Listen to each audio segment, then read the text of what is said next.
বঙ্গবন্ধু আর শেখ হাসিনা এক নয়। বিএনপি নেত্রী বেগম খালেদা জিয়ার উপদেষ্টা কিশোরগঞ্জের জনপ্রিয় একজন নেতা ফজলুর রহমান সাহেব এই মন্তব্য করলেন, 1971 সালকে যেমন, মুক্তিযুদ্ধকে যেমন মুছে ফেলা যাবে না বাঙালি জাতির হৃদয় থেকে, বাংলাদেশের ইতিহাস থেকে, বঙ্গবন্ধুকেও বাংলাদেশের ইতিহাস থেকে, বাঙালি জাতি থেকে মুছে ফেলা যাবে না বলে মন্তব্য করেছেন ফজলুর রহমান সাহেব।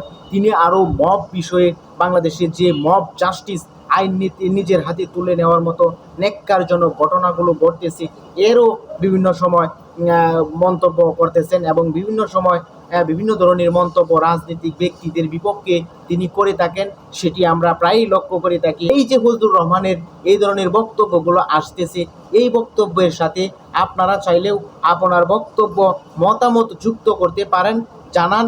আমি চেষ্টা করব আপনাদের সাথে কমেন্টের উত্তর দেওয়ার জন্য।